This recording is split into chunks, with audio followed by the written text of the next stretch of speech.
Adventure and Pipeman on W4CY Radio.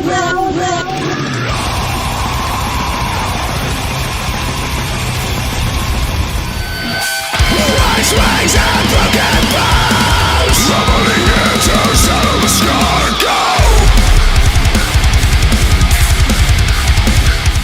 This is the Pipeman here on the Adventures of Pipeman W4CY Radio, and I'm here with our next guest who is over on the other side of the pond, so we're in like different parts of the day right now. I always love that. It's like, yeah, you know, and they have some badass new music. So let's welcome to the show, Jay. How are you? Hey, how you doing? Yeah, not too bad. I was going to say, what time is it for you guys over there? It's 9 o'clock for me. In the morning, yeah? Yeah. Wow, yeah. Nice. You're automatically the first interview of the day. Oh, amazing. I hope it's a good one then, yeah. So I want to start off with the story behind your new project, Bless Your Dead, which is really not necessarily a new project. It's kind of a reinvented project. Yeah, it's pretty much exactly that. So I met Mitch, I think it was 2024, late 2024. That was when the band originally was When We Were Wolves. They got back together, were looking for another guitarist. I put myself forward. I met Mitch. We gelled really well together. When we were writing stuff, all of our ideas kind of flowed and connected, and I would write a riff and then he would be like, oh, I can do something with this. So from then on, we did that. We did a few tours, not last year, year before. Amazing. It's kind of my first experience doing a big tour. And so I kind of got a lot out of that and really enjoyed myself. But we realized when we were writing new music, it wasn't hitting the same as what the previous songs were like. It evolved into something else, and with different lineup changes and stuff. So we kind of took a step back and just thought maybe it's time we just rebrand. New name, new sound, new members. We spent the whole of last year just Mitch has got his own kind of makeshift studio, and we've just been in that studio for the last year, just writing, getting everything we can down. Even if we don't use it, we're like, oh, we'll just take bits from here, put it over here, put it in this song, filming music videos, and just making a plan for this year, really. Nice. And you know what I love about it is when I first saw the promo for your new single, before I decide to do an interview, I will listen to the music, because like I don't get press people that try to do interviews with artists that they don't like the music. Like, I mean, especially in metal. Okay, you have to have passion for the music to promote it. Like, it's not like it's pop, you know. And artists can tell too. Like, if you have a passion for the music. So, I listened to your debut single, "Everyone's a Target," which I feel that's like so appropriate for today. And you know, it was a badass song. Then I read the description in the press release. Like, I listen to this, which is what I do. I don't want to be tainted. I want to just listen to the music and then read the press release. And I'm like, oh, I think I interviewed When We Were Wolves at a festival. and like, what was cool about that is, you know, when you rebrand like you're doing, the main reason you rebrand is because you are kind of going in a different direction, and you don't, not that you do this purposely, but you don't necessarily want people to only ever associate you with your beginnings, you know? Yeah. Like it's like if Black Sabbath never changed their name from Earth to Black Sabbath, would we have ever known about them? We would have never probably known. That was something as well. When we were playing shows, we had a lot of the older Wolves fans attend the shows, and they would come up to us being like, "Oh, it'd be really sick if you went and played these old songs." And we were just like, when we have no intentions or plans to play the old stuff. Right. We chucked in a couple of old songs for the older fans, but going forward, we kind of wanted to kind of get those out of the set and just play the newer music. And I think that was one of the things that made us kind of realize it's time for something new. It makes total sense to me. Some people, like, you know, sometimes the old school fans may not like it because that's kind of the way it is, but they'll come back. It's just, you know, when you're young and like kind of gatekeeping kind of, yeah, you know, it's like for me when Metallica, you know, like I was going to all their first shows ever. So when Metallica came out with the Black Album, me and my friends were like, fuck them posers. We're never listening to them again. They're still one of my favorite bands, but you know, it's like, but you have to rebrand sometimes because like you said, like people are going to want to hear the old stuff. And if you are going by the old name, you're kind of obligated to play that old stuff, you know, like just like bands that have been around for 40 years or songs they just don't want to play, but they have to, you know, type of thing. Yeah. But by rebranding, it's like what you said with Metallica, like you're going to hear Enter Sandman. Like as much as people don't like the big like core fans are kind of fed up of people saying it's the best Metallica song. Metallica will play that song live. Like they have to. Yeah, they have. Yeah, they have to. Yeah. Like me, I'd rather them like slip in something like Metal Militia and take that out. Yeah. They played 2 days at Download Festival a couple of years ago. I was there covering that. And I remember they played Orion, and I was like, "Oh my god! I never thought I would ever hear them play this." I was so happy with like the split sets because I was like, I've just heard a bunch of Metallica. I mean, I've always wanted to hear live, and then I've got all the songs I've heard them play like before. But I was like, I'm fine with this. This is great. That is what's cool about the 2-day thing that they've been doing that for several years now, because it's almost like each day is themed to a certain Metallica, you know, with others sprinkled in, not 100%, but like kind of like one day is for the old schoolers and the other day is kind of for the new schoolers, you know, type of thing. And that's complete. That's great. Like, did you hear what happened at Download that year? Okay, so check this out. Was it with the traffic and the noise? Okay, the noise, that was what I was just about to say. Apparently it was just so loud everyone could hear it from like miles and miles and miles out. There were complaints like 15 miles away. Like, see, that's great. The old school metalhead like me, I'm like, that's fucking cool, man. Cool. Like, and like, there were people 15 miles away that could hear it as if they were there, because basically Metallica designed this sound system where no matter where you are at a music festival, you feel like you're at the front as far as sound goes. Yeah, it was great. It was incredible. Like, I think if I didn't have Metallica, I would not be doing this. Like, see that, and probably me neither. We would neither be. Neither of us would be here. You know, like I owe a lot to that band.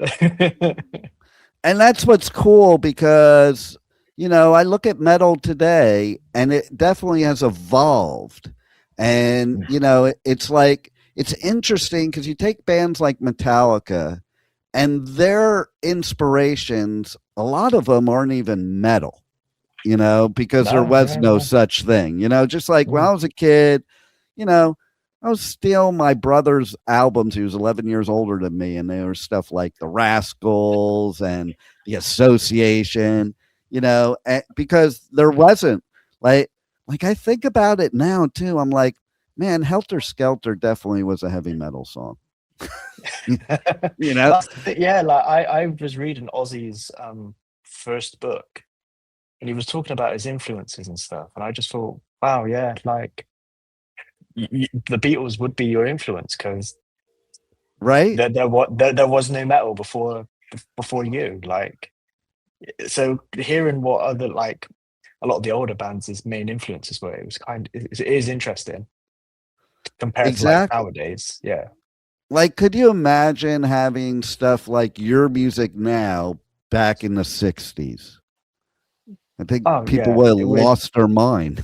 Yeah, we'd be literally people running at us and with like pitchforks and Satan worshippers and stuff. Yeah. Totally. So, but they like to say that metal died. I go to these festivals like Download and Hellfest and all the DWP festivals here in the States, and I'm like, yeah, no, I don't think so. It's bigger and better than ever, and it's because of bands like Metallica that created something new. Yeah. You wouldn't have thought of playing music like it is today in metal back then, because it just wouldn't have made sense in your head, even though it did. Yeah. Like you even take, I was just watching something recently, and Henry Rollins was talking about why he stopped doing music. And his thing was like, basically, once I couldn't write songs anymore, I'm not going to just play and be like a legacy band or my own tribute band. Like he's like, it's cool if other bands do that. Like they go and, they just play their hits. He's like, that's just not me. I got to play new music. So that brings us right back around to what you guys are feeling. You have new music. You want to play that new music. That's what you want representing you. And I got to tell you, it's freaking badass. Yeah, thank you. Yeah, we are really, really proud with how this has gone down, really. It's like we really wanted a song to come out and just really just kind of like hit you in the face. And with the first line of the song is "I'm coming out swinging." Nice. That's what we really wanted to do. It's just kind of be like, this is us. This is our sound. And what would you say as the artist is the difference between your sound now and the sound before? I'd say now we're a little bit more we just trying to think of the word for this. Actually, it's kind of hard to like talk about your own music and like right in front of mass. Because we were new, we just, there was nothing tied to us, so we could really just throw out, this is our sound. It's a real blend of heavy down-tuned music with a nice, strong modern take. Because a lot of our influences, it's kind of old. We do have a lot of old school influences. Like I'm a big Lamb of God guy, so I'll try and get in those really, really twiddly fiddly stuff. Our other guitarist Jack, he's real into his death metal. So the whole song has like a blend of genres. See, I love that about nowadays. Yeah, because there's a certain melody in "Everyone Is a Target," which has that death metal take to it. Where I'm like a real like metalcore guy. Like my 5/7/8 riffs. That's my kind of favorite thing to play. We all just kind of blend it all into one kind of genre, and that's kind of what we kind of birthed, really. Nice. Yeah, it's good. See, I love that today though, because like, back in the 80s, you were either this or you were that, and you couldn't like both, type of Yeah. thing, That's why, so like we always have, when we write music, is we write a verse that is so heavy, and then we'll come into the chorus with something like beautifully melodic. Like I'm a big Killswitch Engage fan, me and Mitch. So we really lean in on those melodic choruses. And he'll write this gorgeous vocal melody, and I'll try and complement that with a really nice kind of fiddly lead line over the chorus. And we seem to, me and Mitch, have like a nice like routine of, we know the chorus is going to be really good. Like nice. we'll get the chorus will always like have that real anthemic kind of sound that we want everyone to sing along to. And that you know what?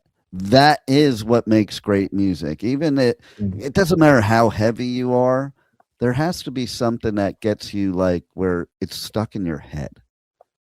Yeah. And that's the point. And the blending of genres, to me, I love that today also, because I find that a lot of bands, especially like in metalcore, use like this formula. Like there's a formula for making metal music. And you go back to the days of Metallica's beginning and the big four, they were thrash metal, but nobody set out to be thrash metal, so they didn't really sound the same, like but now it's like you have these bands, if they're all on the same page, they all sound the same, whereas if you bring in other influences, that's what makes you stand out and be unique and create the new music. Like you take a band like Slayer, 2 of the band members were metalheads, 2 were punkers, and that's how you created the crossover scene. Before that, like I loved punk. I couldn't go to punk shows. I would have gotten my ass beat because I was a long hair. Yeah. It's So the same with like metal now. Like you've got like the hardcore scene where I've gone to some of those shows and I'm just like, I'm going to stand at the back because I feel safe at the back.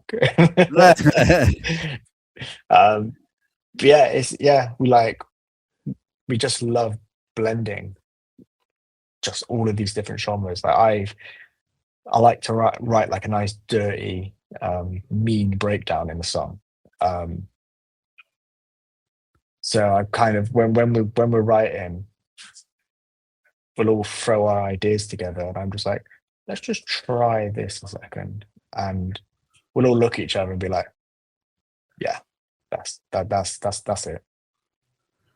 And that's the way it should be too, because like, okay, so I used to play guitar, I sucked, but in the beginning my dad used to say to me, he'd hear me, he's like, oh, you should give that up, you suck.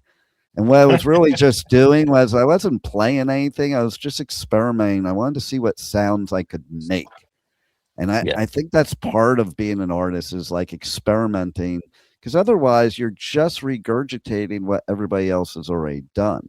So you gotta try to do things differently. Again, going back to the Sabbath model, would we have metal today had Tony Iommi not had to change the way he played because of his accident? Yeah. Like I think might have never happened. One of the bands that do it beautifully is Bring Me the Horizon. They're they're so in my good at top blending. 5, by the way. Yeah. I think if you're a modern musician now and you're in a band and you've just started, I think everyone would probably say Bring Me the Horizon are kind of one of their main influences. Like every album, they just smash it. I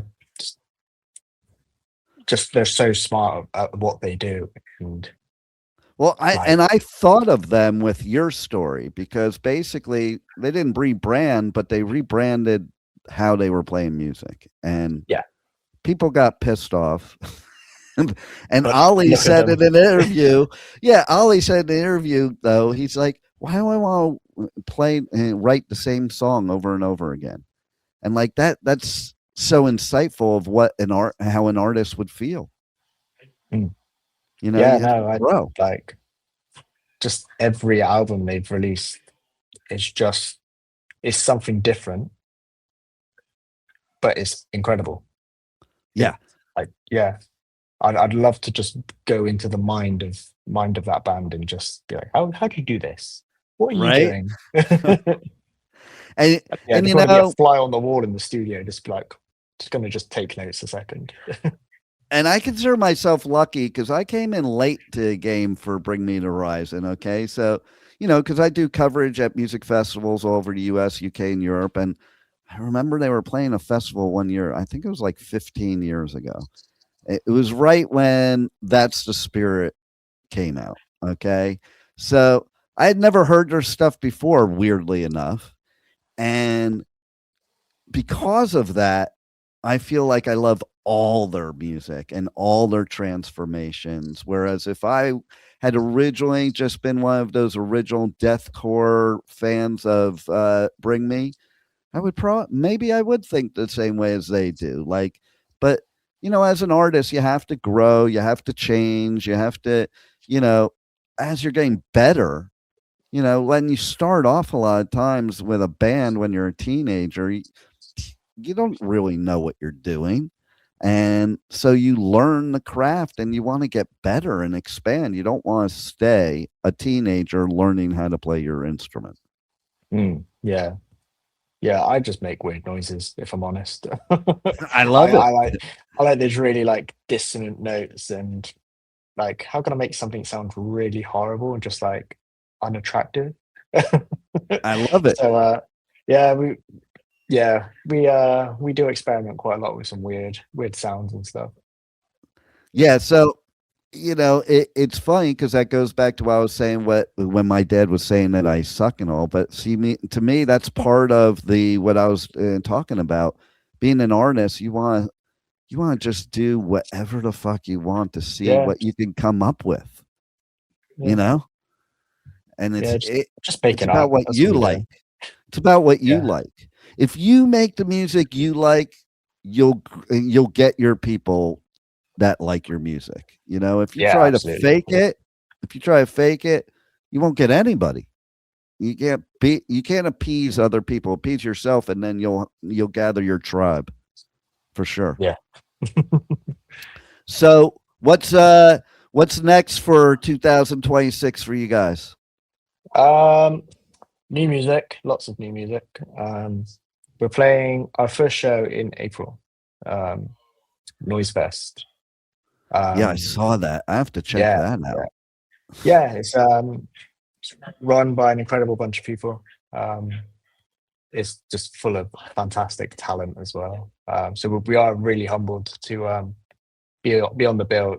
Considering we didn't actually have a song out when they announced us for the festival, we'd started dropping the teasers for the track when we were getting like announced for the festival.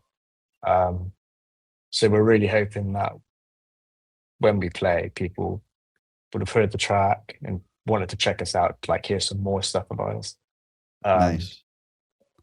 So yeah, it's exciting. We've got a few other bits lined up. We need to get you Potentially, at blood. We need to get you at Bloodstock. I'd love to play Bloodstock. Yeah, I'd love to play Bloodstock.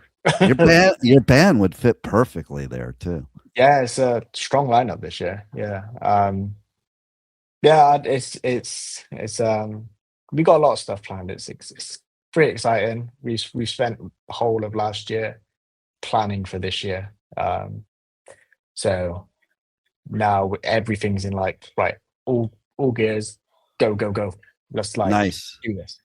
So yeah, what's great about us as well is we've all got our own areas of work that we like to do in the band. So I'm off sorting out like potential merchandise and stuff like that, making sure everything's like up to date. So everything is coming, and with the reception we've had on this first single, it's really like made all of us really like, okay, yeah, let's do this now. Let's really put everything into it. We do. I love it. Yeah. Tell everybody how they can reach out to you guys on socials, check out the new music, and speaking of merch, how they can buy your merch, because they can't listen to my show unless they buy your merch. Oh yeah, that'd be great. Yeah, so we are on all streaming platforms, so like Apple Music, Spotify, Amazon. It's just Bless Your Dead. Again, with all the socials, it's Bless Your Dead on Instagram, Facebook, TikTok, because yeah, we're cool. We do TikTok. Do you have an embarrassing TikTok, one that you're embarrassed about? Like I find most people do, so you're due if you don't have one. Mitch did make an incredible TikTok on his personal account of him buttering his crumpet. And I think that sparked a few weird ideas for him to implement on the band TikTok. Well, there you go. That's everybody's got to follow you on TikTok to look forward to those. I'm sure we'll do a funny dance video at some point. So everyone loves those. right. But yeah, we've got some really exciting stuff coming up. Yeah, we like the next couple of songs. Really, like if you like this one, you'll love the next couple of tracks. Nice. Well, yeah. I bet I will then, because I did love this one, and I think everybody else will too. Do you have any final words you want to say to people that we haven't covered already? If you do love the track, like share it, like send it to your friends, post it online. Just let us know that you like it, because the messages we have been getting in the comments on the posts, we do appreciate every word that has been said, because we've put so much passion and love into this. It's nice to see like the hard work we have put in is kind of being paid off for the love we've been getting on the track. Love it. Well, I hope to see a lot more love for you in the future, and thanks for being on the adventures of Pipeman. Thank you very much for this. It's been great. Thank you for listening to the Adventures of Pipeman on W4CY Radio.